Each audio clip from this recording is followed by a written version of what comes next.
Okay, so welcome back. We are doing Math 3, 5.3, take another spin. So we're in the land of geometry. Geometry is one of those subjects that people have a hard time learning, but I will just say, just focus on what you see and think if there's anything that you know that pertains to this. So, like, if you've ever done a breakout room, it's kind of like that where I mean, the biggest thing about breakout rooms, there's two things. It's the same thing in geometry. Number one, observe, observe, observe, observe, because there's things in that room that you're like, why is this thing in the room?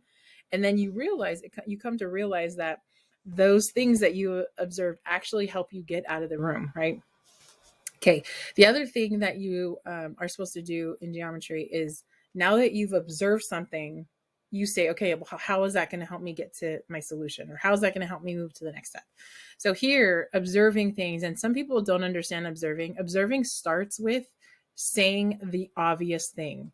So there's nothing that you're ever going to be, and I'll be like, obviously. No, actually, that's actually going to help you move towards number one, your skills of observation growing. And then it's also going to help you get to the next step. Okay, so our learning focus today, meaning what you will be able to do by the end of today, is calculate the volume of solids of revolution that can be approximated by cylinders and portions of cones. Okay, this is a very big thing, especially in calculus. For those of you who are going to move on to calculus, this is a big deal. Okay, they actually spend a lot of time doing this. Not a lot of time, some time doing this. And it's really neat. For those of you who also want to do like programming and stuff like that, one of the key things in programming goes like this. Like you're supposed to imagine in your mind's eye what's going to happen without actually going forth and doing it, right? So think about like, back in the like a couple years ago when ordering on your phone, like an app or something, didn't exist. Someone wrote those programs so that when you got on there, they knew exactly what you were going to push, that you wouldn't have any issues with it, right? So that's exactly what they're honing in on here, and what you're developing is imagining something in your mind's eye and then being able to do something with it. Like what happens if, I'm thinking about all those cases. All right. So here's some good questions. How do I find the volume of a solid of revolution that isn't a cylinder or part of a cone? And excuse me, how can I approximate the volume of a solid of revolution that has curved silhouette like a vase or a bottle, like the one that we did in that last section, looking kind of like this ish, right? So here we go. So it says, wrong slide. The trapezoid shown is revolved about the y-axis to form a frustrum. Okay. So it's a bottom slice of a cone. So a frustrum, I don't even know how to say this word. I thought it was actually pronounced a different way. Is like, can you imagine, like, here, let me draw really quick. Can you imagine a cone like this? Can you guys all imagine a cone? There's actually a lot of these things that exist. Okay, and then I go like this to say like the dotted space behind it, right? And then they chop it. They chop off the top part, right? They go slice. And then you get this shape. Let me go back to my blue. You get this shape at the top that kind of looks like this, right? So you see a lot of these. Do you see this bottom section down here? So the easiest one that I can think of is like a yogurt container. Like think about what your yogurt container looks like. It's like has a big opening, right? And some yogurt containers go this way, some yogurt containers go this way. So I'm thinking about like say the Yoplait container, right? It starts at the top, it has a opening, and the base at the bottom is wider. And so that is a frustum. I don't know how to say this word. So someone go find out how to say it and teach me how to say it.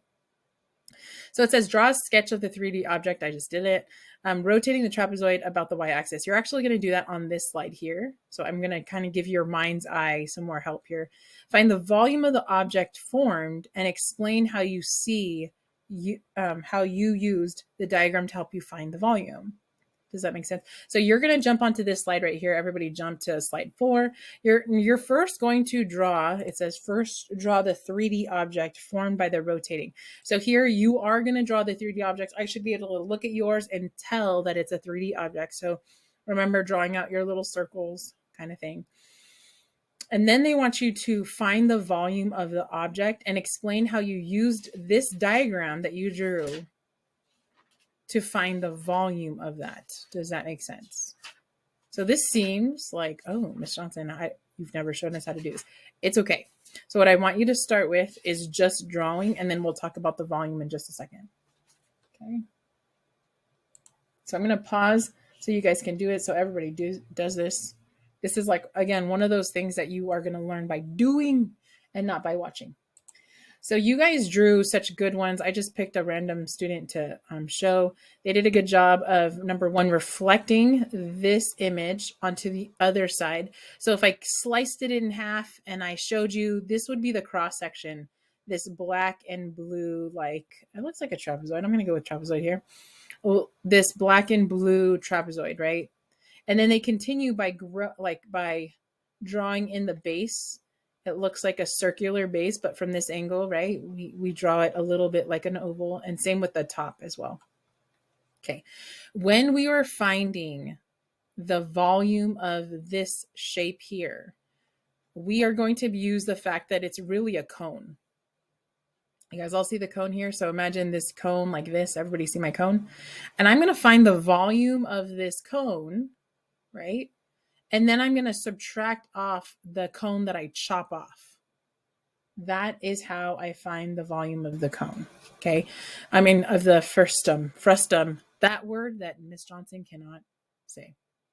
Okay. So let me go to drawing, back over here to mine. Okay. So you guys are doing this. Find the volume. When you're finding the volume of a cone, the very first thing you need to know is the volume of a cone. So anybody remember the volume of a cone formula? So basically I'm saying you're going to find this. You're going to go here. You're going to find the volume of this cone. You're going to subtract off the volume of this cone, and it's going to equal to this guy here.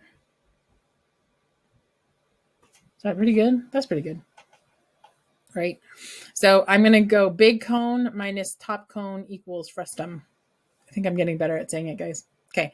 So in order to find, yeah, someone put it in there. Thank you very much. Someone said, hey, Ms. Johnson, I got your back. Volume equals 1/3 pi r squared h. Okay. I'm going to cover 1/3. I'm going to cover it, right? Don't look at it. So the pi r squared h is also known as your volume of a cylinder. Volume of a cylinder going straight up and down, right? So the 1/3 refers to the fact that it's a third of your cylinder. Okay, so pi, 1/3 is fine, pi is fine. Your radius is this, right? We're talking about the radius of the big base for this guy. So it's this, which I think is 8. So I'm going to label that here on my big cone. So that's 8, right? And then you're like, height. Miss Johnson, how am I going to find the height? Like, how am I going to find this height? So can you all imagine like taking a line segment, which I could do. Here, let me take a line segment. Let me go here and here, and like kind of going like, oh, that's horrible. Can you pretend that it's perfectly lined up? Can you just pretend that? Do you guys all see my, like, the side of the guy? I don't think I can make him perfect. Nope. Yeah, I'm just going to leave him there. Pretend it's perfectly lined up with that side. Do you see how I have this triangle here? Does everybody see that there? Yes, everybody see that there? Yes. Okay.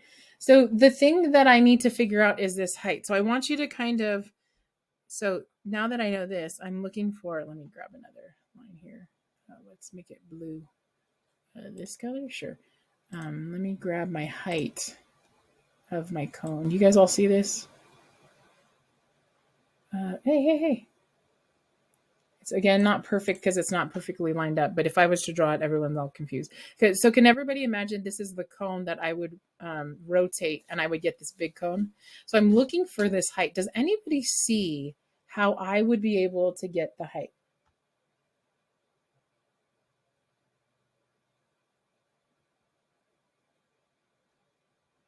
Does anybody see that?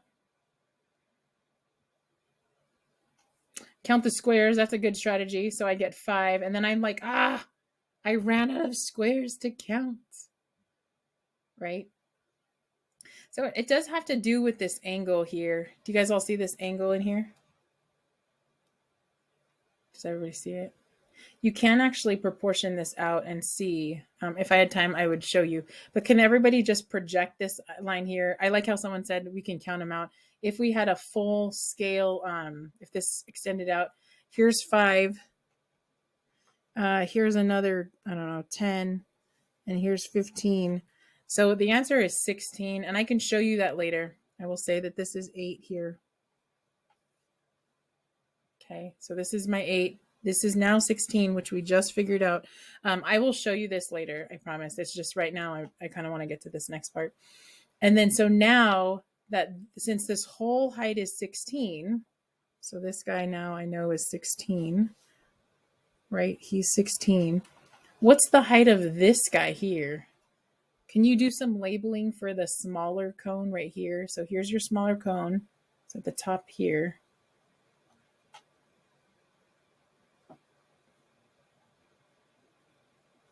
I need the radius and the height of that smaller cone.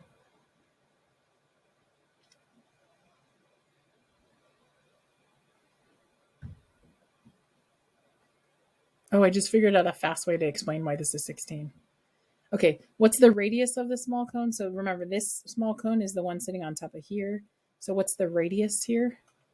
What do you guys think? Yeah, it's 7. Very good. The radius is 7. You can count it out if you'd like. So I'm just going to put it in here. I'm trying to use different colors so you guys all see. That's 7. That's 7. Someone said that earlier. That was really good. And then the height of this smaller cone, someone said was 14. Very good. I just figured out a fast way to do this. Does everybody see this tiny triangle right here? Does everybody see this tiny triangle right here? So if you look at this tiny triangle in proportion to this big triangle, they're in proportion because it's the same slope, right? So if this side is 1 and the height here is 2, that means for every, how do I say this? Horizontal distance or horizontal unit, it's moving up 2. So if I moved 8 of those units, doesn't it make sense that I would move 16 of those units? Sorry, I was trying to figure, there's another way, which was way more complicated. I'm glad I didn't go into that, but this is 16. So similarly, this would be 7 and this is 14. Got it? So I'm really looking for the volume of this. So my volume is going to look like this, minus 1/3 pi r squared h. And now I'm just going to plug in all of my values there. I'm just going to plug in all those values. I'm going to have you guys do that on your own so that you would feel confident that you know how to do this. So at first, I'm sure you guys were like, well, I don't know how to find the volume of this thing. But now thinking about it, doesn't it make sense that it's just big cone minus littler cone equals frustum? Doesn't that make sense? Feel comfortable? Okay. So when you're doing problems like this, it is totally okay to lean on, what do I know? What I not know? Let me look at that next question and then I'll tell you, I'm going to give you some direction on what to do next.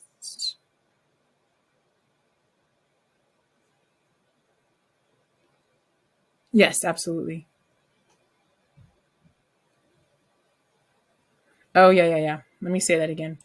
So someone said, hey, Ms. Johnson, can you explain that 16 again? Does everybody see my tiny little triangle right here? This tiny little guy right here? This blue triangle here. So because this triangle goes 1, 2, think about slope, right?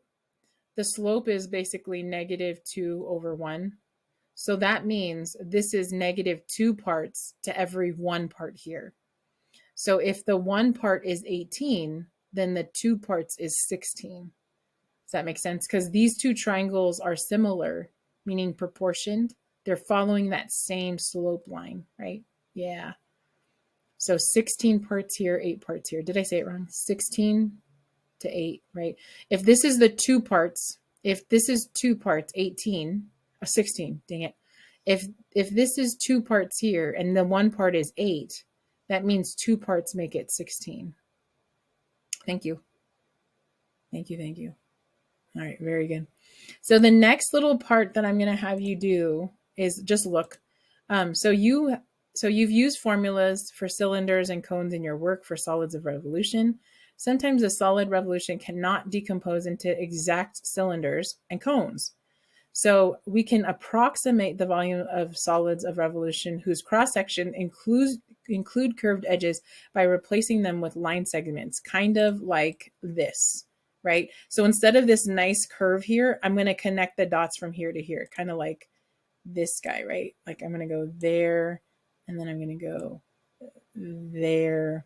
So this is almost going to be like it's going to look like an old school version of like Mario Brothers, right? Like the very first Mario Brothers, if you think about it, they were all straight lines. They didn't have the ability to show curves yet, right? You guys have the advantage that when you jump onto any kind of video game, you guys have curves. So what it started with were these lines.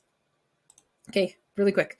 So the following diagram shows the cross-section of a flower vase. Approximate the volume of the vase by using line segments, what I just showed you.